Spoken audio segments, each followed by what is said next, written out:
नमस्ते साथीहरु, स्वागत छ तपाईको आफ्नै YouTube च्यानल अनलाइन अर्निङमा। यदि तपाई हाम्रो च्यानलमा नयाँ हुनुहुन्छ भने च्यानललाई सब्स्क्राइब गरी बेल आइकनलाई दबाउन नबिर्सनुहोला। पछिल्लो भिडियोमा हामीहरूले सिकेका थियौं कि IME रेमिटान्सबाट पैसा कसरी पठाउने, IME रेमिटान्समा आएको पैसा कसरी निकाल्ने, IMEpay बाट IME मा पैसा कसरी पठाउने इत्यादिका बारेमा हामीहरूले सिकेका थियौं।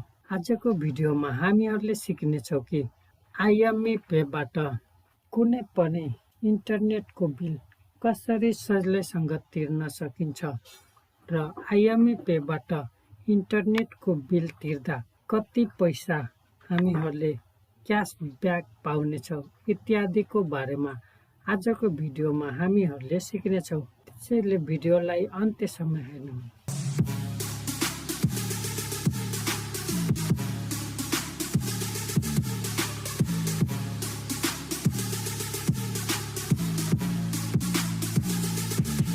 IMEpay बाट इन्टरनेटको बिल तिर्नको लागि सबभन्दा पहिला हामीहरूले IMEpay को ड्याशबोर्डमा जानुपर्ने हुन्छ। यहाँ आफ्नो मोबाइल नम्बर र पासवर्ड इन्टर गरी लगइनमा क्लिक गर्नुपर्ने हुन्छ। अब तपाईले यहाँ IME को ड्याशबोर्ड हेर्न सक्नुहुन्छ। अब यहाँ तपाईले विभिन्न अप्सनहरू देख्न सक्नुहुन्छ। यी अप्सनहरू मध्ये हामीहरूले इन्टरनेट को बिल तिर्नु पर्ने भएकोले यहाँ रहेको इन्टरनेट बटनमा क्लिक गर्नुपर्ने हुन्छ। इन्टरनेट बटनमा क्लिक गरिसकेपछि यहाँ तपाईले देख्न सक्नुहुन्छ कि विभिन्न इन्टरनेट कम्पनीका नामहरू जस्तै ADSL, NT Fiber, Pimax, Worldlink, Hinet, Aeronet इत्यादि विभिन्न नेटहरू रहेका छन्। अब यी नेटहरूमध्ये तपाईले कुन कम्पनीका नेट चलाउँदै हुनुहुन्छ त्यो कम्पनीलाई यहाँबाट सिलेक्ट गर्नुपर्ने हुन्छ। जस्तै म यहाँ सुबिसुलाई सिलेक्ट गर्छु। अब यहाँ तपाईले देख्न सक्नुहुन्छ कि सुबिसुको नेट जडान गर्दाखेरि जुन युजर नेम तपाईले लेखाउनु भएको थियो त्यो युजर नेम यहाँ इन्टर गर्नुपर्ने हुन्छ।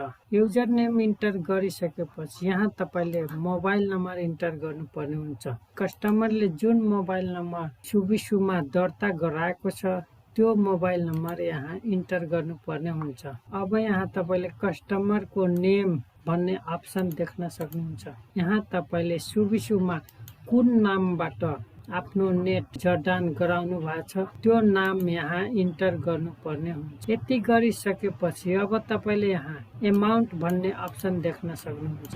अब यहाँ तपाईले कति पैसा पेमेन्ट गर्नुपर्ने हो त्यो एमाउन्ट यहाँ इन्टर गर्नुपर्ने हुन्छ। इन्टर गरिसकेपछि तपाईले यहाँ आफ्नो IMEpay वालेटको 4 डिजिटको पिन नम्बर यहाँ इन्टर गरी कन्फर्ममा क्लिक गर्नुपर्ने हुन्छ। त्यसपछि तपाईले यहाँ यस्तो किसिमको इन्टरफेस देख्न सक्नुहुन्छ र यहाँ तपाईले हेर्न सक्नुहुन्छ कि ट्रान्ज्याक्सन सक्सेसफुली भएको एउटा रिपोर्ट।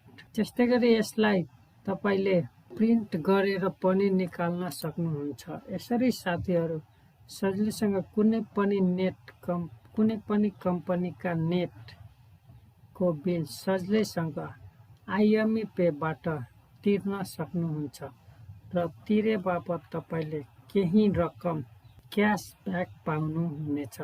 आशा छ साथीहरु आजको भिडियो तपाईले मन पर्यो भनेर आउँदो भिडियोमा हामीहरूले सिक्नेछौं कि IMEpay मा कसरी ब्यालेन्स लोड गर्ने र IME मा आएको पैसालाई कसरी निकाल्ने इत्यादिका बारेमा।